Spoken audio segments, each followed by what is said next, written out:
नमस्कार दोस्तों, आज हम कक्षा 12 के दूसरे अध्याय के दूसरे भाग में लघु बीजाणु जनन और नर युग्मकोद्भिद के विकास को समझेंगे। लघु बीजाणु जनन जो है का मतलब होता है परागकोश की पराग भित्ति में कुछ सघन जीव द्रव्य वाली कोशिकाएं होती है जिन्हें प्राथमिक बीजाणुजन कोशिका कहते हैं।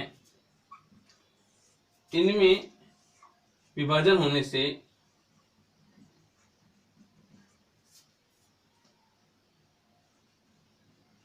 पराग मात्र कोशिकाओं का निर्माण होता है। इन पराग मात्र कोशिकाओं जिन्हें हम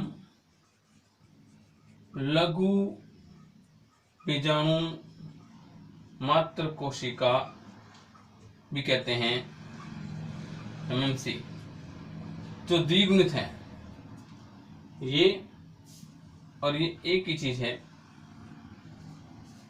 इनमें अर्धसूत्रीय विभाजन होता है जिसके द्वारा 4 अगुणित लघु बीजाणुओं या पराग कणों का निर्माण होता है, जिन्हें अंग्रेजी में माइक्रोस्पोर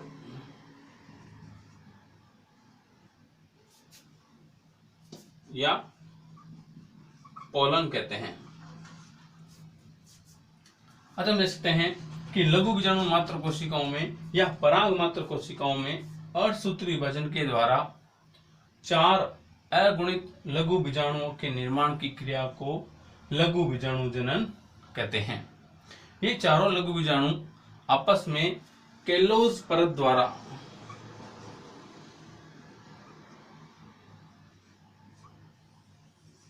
जुड़े होते हैं, केलोज परत द्वारा जुड़े होते हैं तथा नर युग्मकोद्भिद की प्रथम कोशिका अवस्था जो है वो लघु बीजाणु को ही कहते हैं।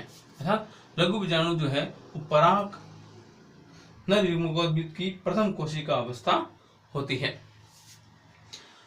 लघु बीजाणु जो चतुष्क बनते हैं लघु बीजाणु के द्वारा, वो 5 प्रकार के होते हैं। कितने प्रकार के? 5 प्रकार के होते हैं। पहला है चतुष्क फलकीय। पराग चतुष्क है, से हम बोल सकते हैं पोलन टेट्राड। ये 5 प्रकार के होते हैं। पहला है चतुष्क फलकीय, जो बोलते हैं टेट्राहेड्रल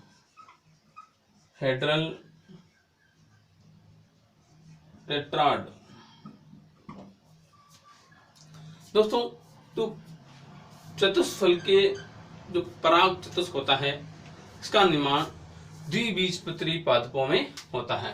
अर्थात हम इसका एग्जाम्पल बताएंगे। द्विबीजपत्री पादप। इस चतुष्फल के जो पराग चतुष्क है, इसमें 3 पराग कण ही सामने से देखने पर दिखाई देते हैं, एक पराग कण दिखाई नहीं देता। इसका निर्माण जो है वो युगपत विभाजन, इसे हम बोलते हैं साइमल्टेनियस डिवीजन द्वारा होता है। ये साइमल्टेनियस डिवीजन होता क्या है? इसमें देखिए, इसमें ये जो है वो है एमएमसी, माइक्रोस्पोर मदर सेल। इसमें जो है जब विभाजन होता है तो केवल मुक्त केंद्रीय विभाजन ही होता है, अर्थात इसका केंद्रक ही विभाजन करता है। केंद्रक विभाजन के बाद कोशिका भित्ति का निर्माण नहीं होता है, जिसके कारण एक कोशिका में दो केंद्रकों का निर्माण हो जाता है।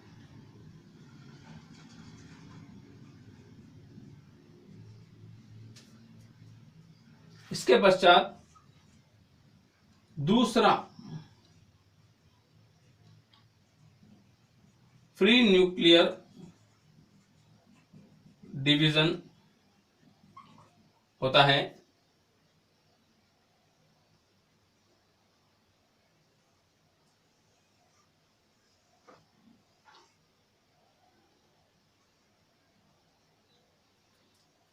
जिसके द्वारा अंत में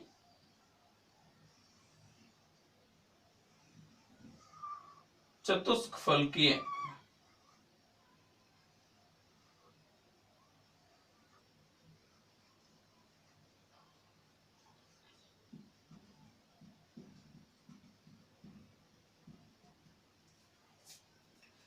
इसे बोलते हैं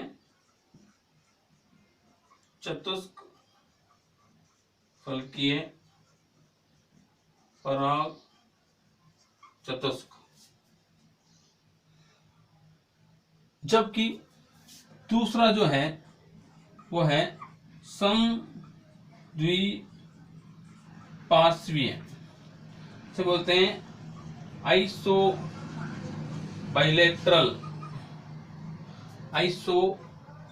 बाइलेटरल टेट्राड। दोस्तों समद्विपार्श्वीय जो चतुष्क है इसका निर्माण एक बीजपत्री पादपों में होता है, जो कि उत्तरोत्तर विभाजन द्वारा होता है।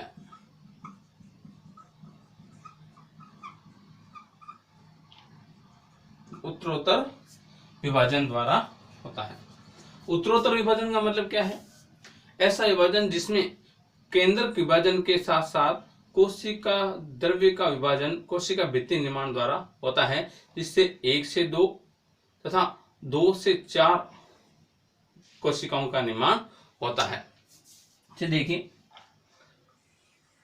ये माइक्रोस्पोर मदर सेल एमएमसी, इसमें मियोसिस फर्स्ट जब होता है तो उसमें एक कोशिका से इसमें केंद्र विभाजन के साथ साथ कोशिका द्रव्य का विभाजन भी होता है, जिसे द्विक का निर्माण होता है। इसके पश्चात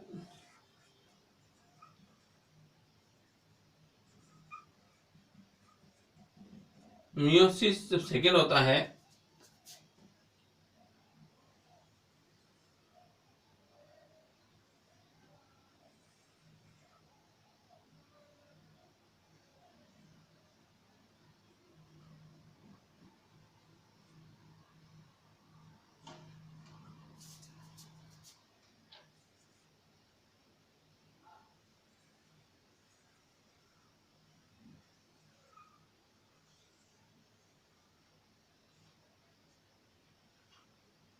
इस तरह से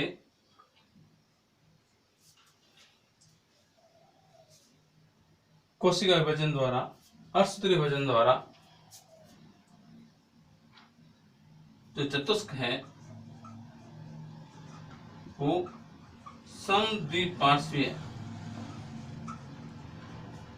चतुष्क कहलाता है।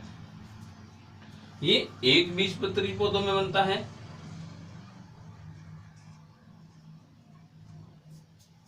जबकि ये चतुष्फलकीय जो है वो द्विबीजपत्री पादपों में बनता है। इसके अलावा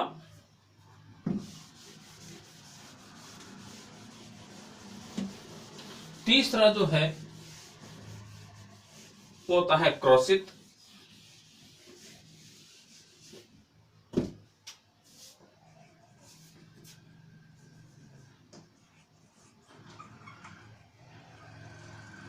क्रॉसित,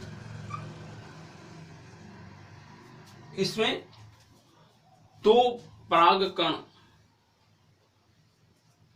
नीचे के तथा दो परागकण ऊपर के इसके समकोण पर होते हैं एक दूसरे के,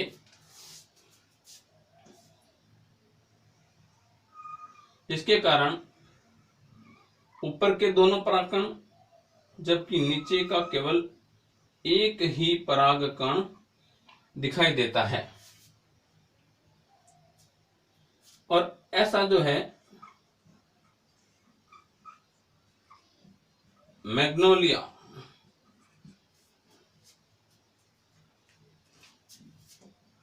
में पाया जाता है। क्रॉसित प्रकार का लघु बीजाणु चतुष्क जो है वो मैग्नोलिया में पाया जाता है। चौथा है टी आकार का। टी आकार का जो है पराग चतुष्क वो एरिस्टोलोकिया में पाया जाता है। इसमें दो परागकण अनुप्रस्थ और दो परागकण अनुदैर्ध्य स्थिति में होते हैं। दो अनुप्रस्थ, दो अनुदैर्ध्य, इस तरह से ये टी आकार। ऐसा होता है एरिस्टोलोकिया में। फिर पांचवा प्रकार है रेखीय, इसे बोलते हैं लाइनर, लाइनियर।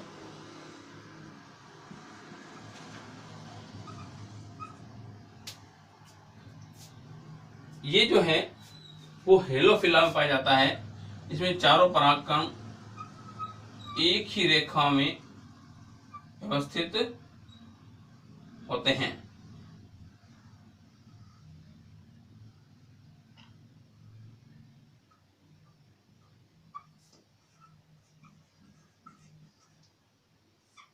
रेखीय चतुष्क।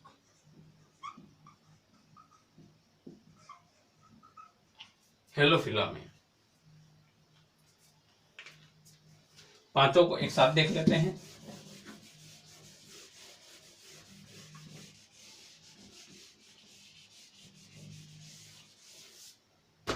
सबसे पहला अपन ने बताया था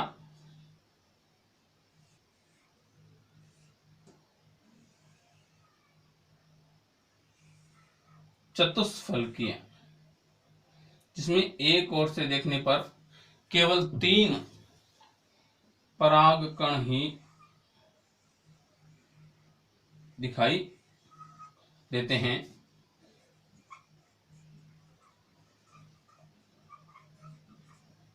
ऐसा पराग चतुष्क द्विबीजपत्री पादपों में पाया जाता है। इसके बाद समद्विपार्श्वीय, जिसमें चारों परागकण सामने दिखाई देते हैं।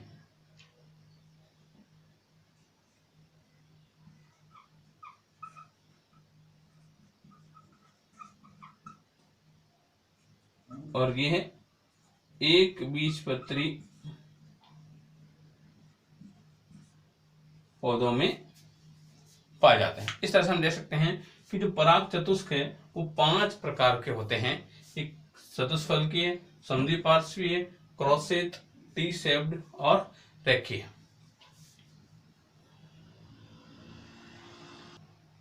इसके अलावा कुछ पादपों में परागकण परस्पर मिलकर के एक विशेष संरचना बनाते हैं, जिसे पराग पिंड या पोलिनियम कहते हैं। ये आक व कुछ ऑर्किड्स पादप में पाया जाता है।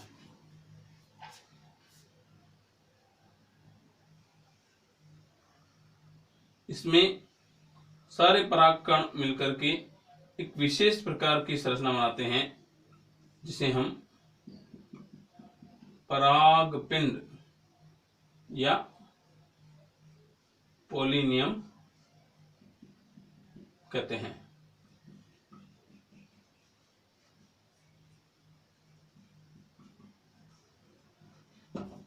परागपिंड। इसके अलावा कुछ पौधों में जैसे कि टाइफा है, उसके अंदर पराग चतुस्क आपस में मिलकर एक संयुक्त पराग कण का निर्माण करते हैं, जिसमें एक साथ कई पराग चतुस्क पाए जाते हैं।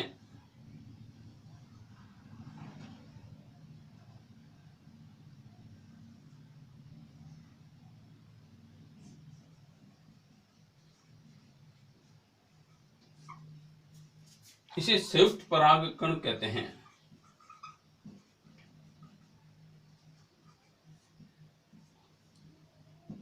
और इसका एग्जाम्पल बताएंगे। टाइफा, इसके अलावा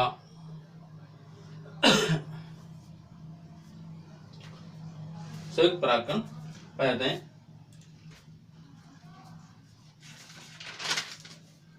इसके अलावा ड्रोसेरा।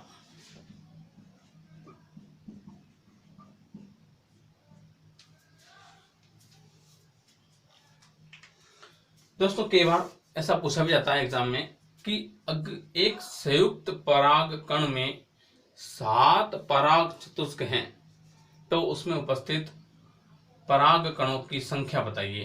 तो हम कहेंगे इसमें 28 पराग कण होंगे, क्योंकि हम जानते हैं कि एक पराग चतुस्क में 4 पराग कण होते हैं। तो 7 पराग चतुस्कों में 28 पराग कण होंगे। इसके पश्चात हम देखते हैं नेक्स्ट टॉपिक, पराग स्फुटन। जब पराग कोश में पराग कणों का निर्माण हो जाता है तो उसे के पश्चात पराग कोश फटता है, जिसके द्वारा पराग कण पराग कोश से निकलकर वर्तिका तक पहुंचने की क्रिया अर्थात परागण की क्रिया के लिए तैयार होते हैं। अर्थात हम कहेंगे पराग कोश का फट करके पराग कणों का बिखरना पराग कोश का स्फुटन कहलाता है। अगला टॉपिक अपना पराग कोश का स्फुटन।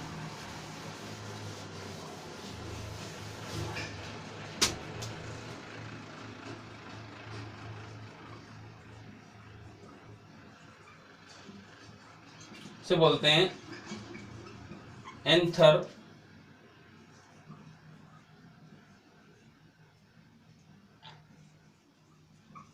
डेहिसेंस।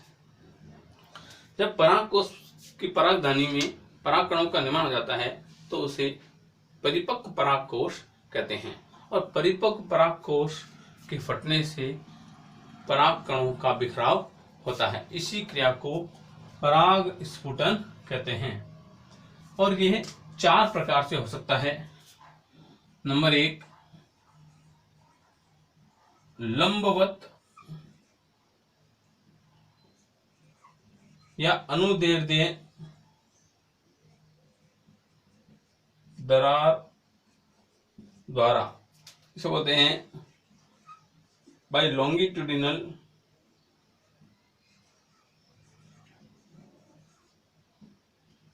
स्लिट। दूसरा है अनुप्रस्थ दरार द्वारा, बाय ट्रांसवर्स स्लिट। तीसरा छिद्र द्वारा, बाई पोर। और नंबर 4 कपाटीय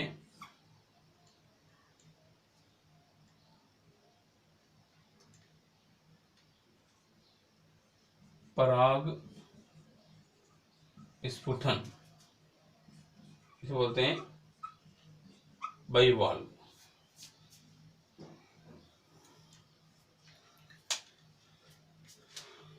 अब देखिए दोस्तों, परिपक्व पराग कोष के फटने से पराग कणों का बाहर निकलना ही क्या कहलाता है? पराग स्फुटन कहलाता है। पराग स्फुटन 4 प्रकार से हो सकता है, लंबवत या अनुदैर्ध्य दरार द्वारा। इसमें पराग कोष की जो पाली है वो इस तरह से लंबवत फटती है। पराग कोष की जो पाली है वो लंबवत फटती है, जिससे एक लंबवत दरार बन जाती है। इस दरार से पराग कण बाहर निकलते हैं। देखिए, लंबवत दरार और ये पराग कण। ऐसा जो पराग स्फुटन है वो धतूरे में व कपास में पाया जाता है। दूसरा है अनुप्रस्थ दरार द्वारा, जिसमें पराग कोष का जो स्फुटन है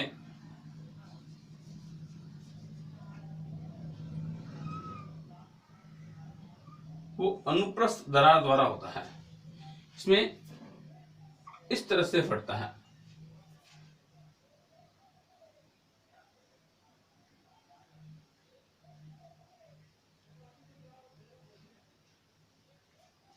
इस तरह से अनुप्रस्थ दरार बन जाती है, जिससे पराग कोष में से परागकण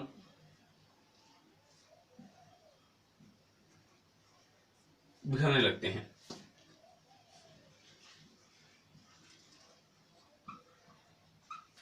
अनुप्रस्थ दरार, इसका एग्जाम्पल बताएंगे हम।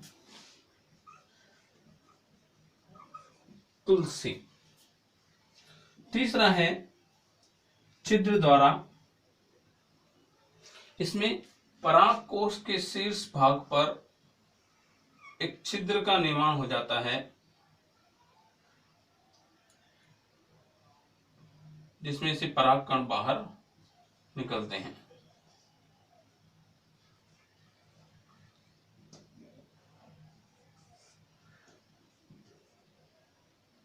और ऐसा होता है मकोई पादप। इसे हम सोलेनम नाइग्रम कहते हैं। मकोई में जो है वो छिद्र द्वारा जो है वो पराग कोष का स्फुटन होता है। चौथा है कपाटीय पराग स्फुटन। इसके अंदर एक वाल्व का निर्माण हो जाता है, यानी पराग कोष की पाली इस तरह से बढ़ती है कि वो पूर्ण रूप से अलग नहीं होती, बल्कि एक कपाट बन जाता है।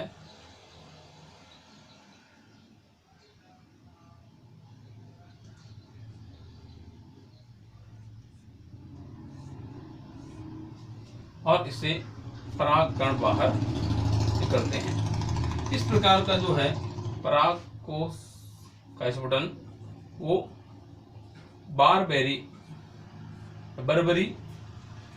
में पाया जाता है।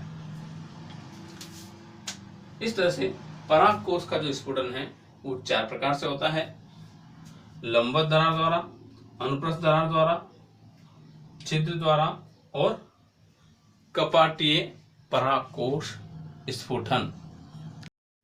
नेक्स्ट टॉपिक जो है अपना वह है परागकण की संरचना, और उसके बाद हम पढ़ेंगे नर युग्मकोद्भिद का विकास। परागकण की संरचना। परागकण जो है वो एक कोशिकीय, एक केंद्रकीय संरचना होती है,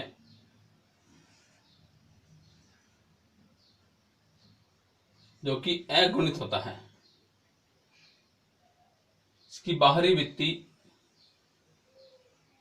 स्पोरोपोलिनी नामक पदार्थ से बनी होती है।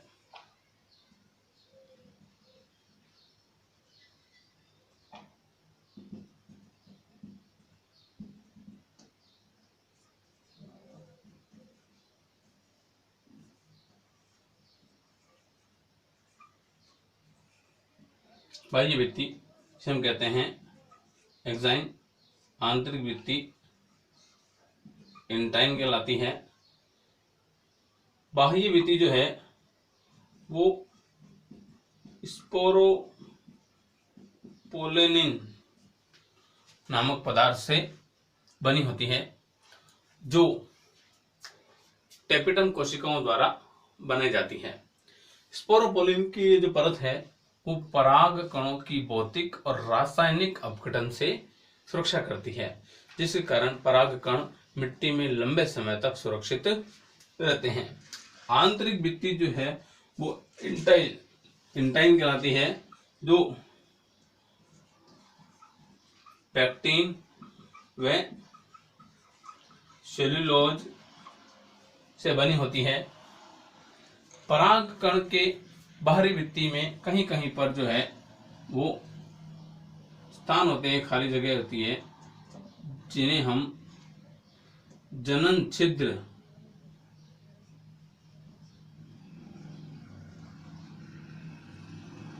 कहते हैं। इन जनन छिद्रों की संख्या 1 से 3 तक होती है। इन जनन छिद्रों की संख्या 1 से 3 तक होती है। जैसे एक बीजपत्री पौधों में इनकी संख्या 1, जबकि द्विबीजपत्री पौधों के अंदर परागकण में 3 जनन छिद्र पाए जाते हैं। इसके अलावा हम ये भी देखें कि कुछ पौधों के अंदर जिनमें कीट परागण पाया जाता है, उनमें इस बाह्य भित्ति के बाहर एक और परत होती है, जिसमें प्रोटीन व असंतृप्त वसाएं भरी होती हैं। इसे हम पराग किट, पोलन किट कहते हैं। इसे पोलन किट या पराग किट कहते हैं। इस पराग किट का पहला कार्य होता है कीटों को आकर्षित करना परपरागण के लिए, और दूसरा कार्य कीट की सतह पर पराग कणों को चिपकाने में सहायता करता है। इसके अलावा तीसरा पराग किट का कार्य होता है, पराग किट में जो प्रोटीन होती है, पराग किट की जो प्रोटीन है वो पराग स्त्री केसर संक्रिया, इसे अपन ने कहा था पोलन पिस्टल इंटरेक्शन।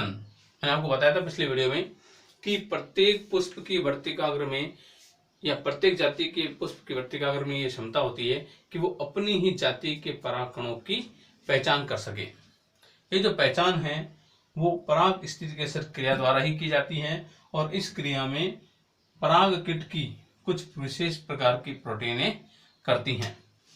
इसके अलावा चौथा कार्य है पराग किट के अंदर असंतृप्त जो वसाएं होती है वो पराग कणों की अल्ट्रावायलेट किरणों से सुरक्षा करती है।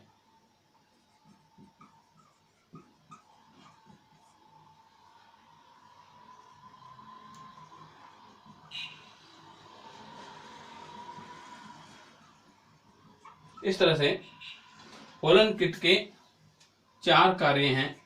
एक, परपरागण में सहायता करना, दूसरा कीटों की सतह पर पराग कणों को चिपकाने में मदद करना, तीसरा पराग स्त्री केसर संक्रिया में कुछ प्रोटीनें जो है वो योगदान देती हैं।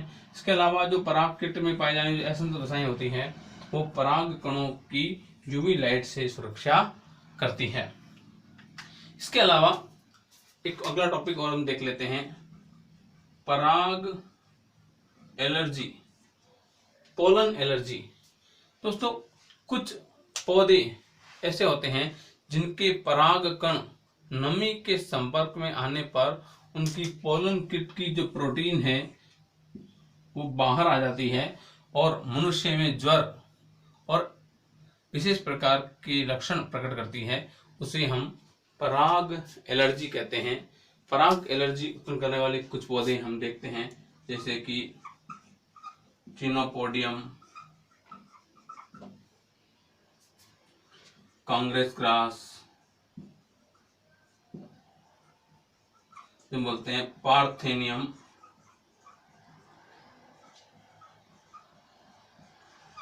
हिस्टेरोपोरस। इन पौधों की जो परागकण होते हैं वो पराग एलर्जी उत्पन्न करते हैं, यानी पोलन किट में उपस्थित प्रोटीन नमी के संपर्क में आने पर बाहर आ जाती है और मनुष्य में विशेष प्रकार के लक्षण प्रकट होते हैं, जैसे कि खुजली होना, बुखार आना। इसे हम क्या कहते हैं, पराग एलर्जी। नेक्स्ट हम देख रहे हैं पराग उत्पाद।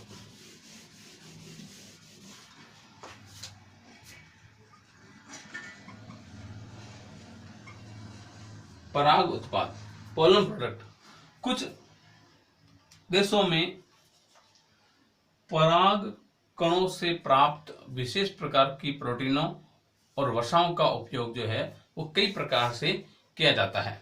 जैसे हम कहें कि पश्चिमी देशों में जो दौड़ने वाले घोड़े होते हैं उन्हें और मनुष्य अपनी जो है स्टेमिना को बढ़ाने के लिए पराग कणों में पाई जाने वाली प्रोटीनों का उपयोग जो है वो करते हैं। इन्हें हम पराग उत्पाद कहते हैं। इसके अलावा पराग कण क्रीम, पराग किट में पाई जाने वाली जो असंतृप्त वसाएं होती है,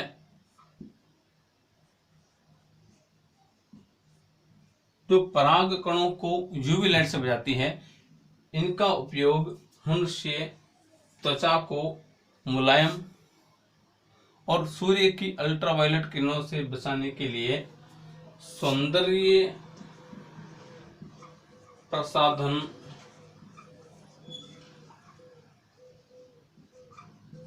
क्रीमों के रूप में करता है। इन्हें पराग कण क्रीम कहा जाता है। इसके बाद हम देखते हैं कि सबसे छोटे और सबसे बड़े परागकण किसके होते हैं। सबसे छोटे परागकण जो है वो मायोसोटिस एल्वेस्टिस, सबसे छोटे परागकण मायोसोटिस एल्वेस्टिस।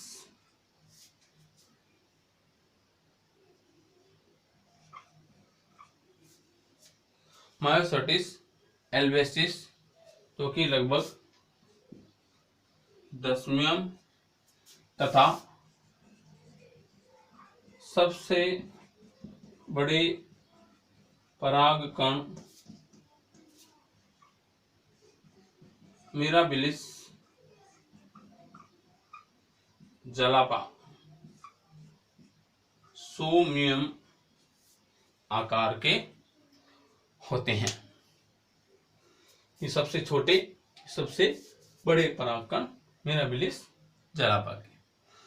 अब हम पढ़ेंगे नर युग्मकोद्भिद का विकास। परागकण जो है वो नर युग्मकोद्भिद की प्रथम कोशिका अवस्था होती है। हम पढ़ रहे हैं नर युग्मकोद्भिद का विकास।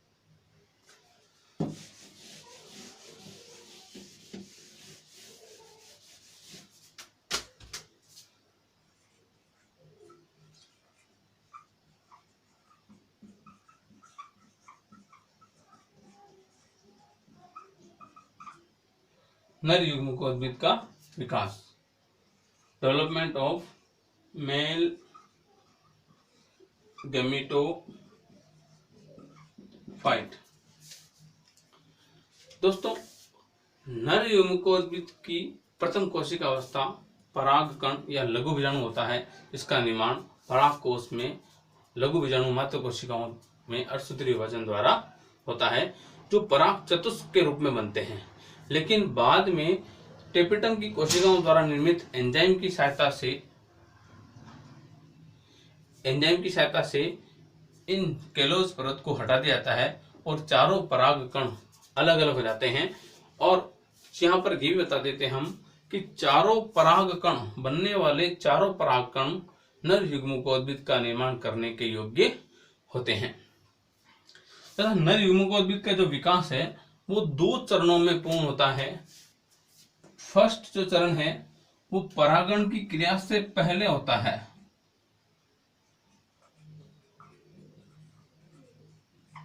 परागण से पूर्व। और दूसरा जो चरण है वो परागण के पश्चात, अर्थात जो परागण से पूर्व जो चरण चल रहा है वो परागकोश के अंदर ही होता है या लघु बीजाणु धानी के अंदर ही संपन्न हो जाता है। जबकि परागण के पश्चात जो चरण चलता है वो वर्तिकाग्र पर चलता है, क्योंकि हम जानते हैं कि परागकोश से परागकण निकल करके वर्तिकाग्र तक पहुंचते हैं। उसी को हम क्या बोलते हैं? परागण।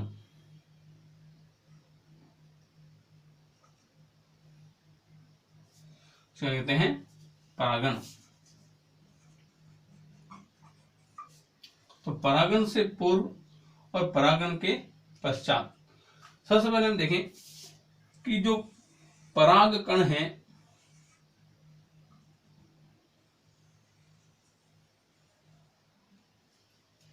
परागकण, इसका जो केंद्रक है वो विभाजन करके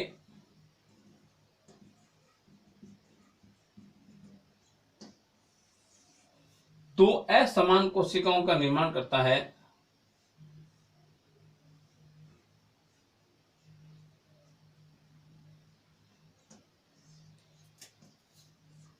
जिसके द्वारा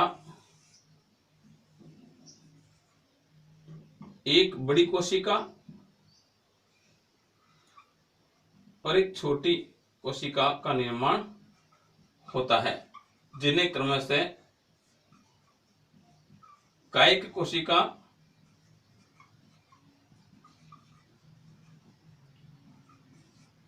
व जनन कोशिका जेनेटियल सेल कहते हैं। कायिक कोशिका जो है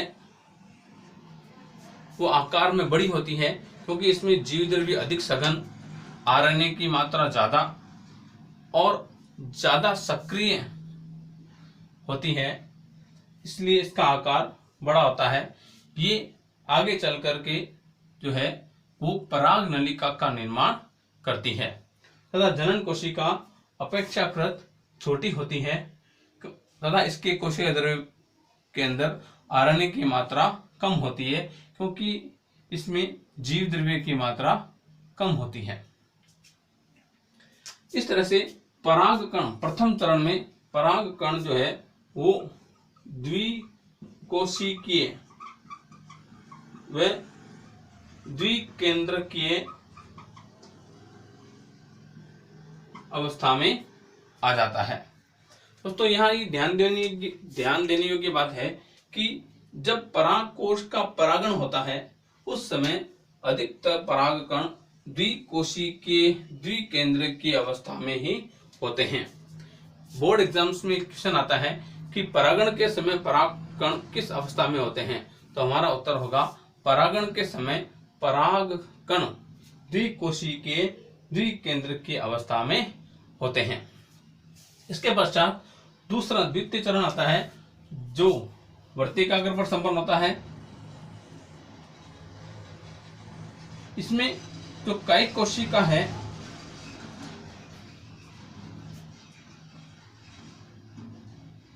उसका केंद्रक, उसकी भित्ति जो है जनन छिद्र से निकल करके पराग नलिका का निर्माण करती है। अब इस केंद्रक को नलिका केंद्रक कहते हैं।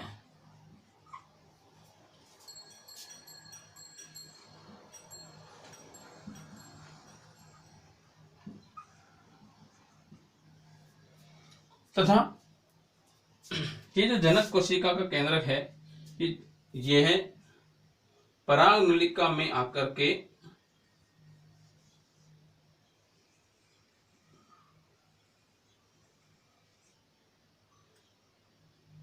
विभाजन द्वारा दो नर युग्मक कोशिकाओं का निर्माण करती है, जो नर युग्मक के रूप में कार्य करती है।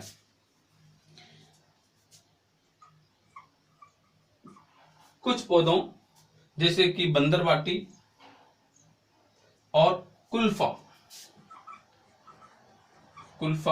जो बोलते हैं पोर्चुलाका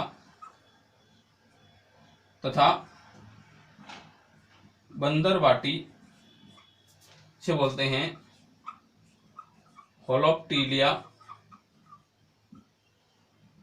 इंटीग्रिफोलिया।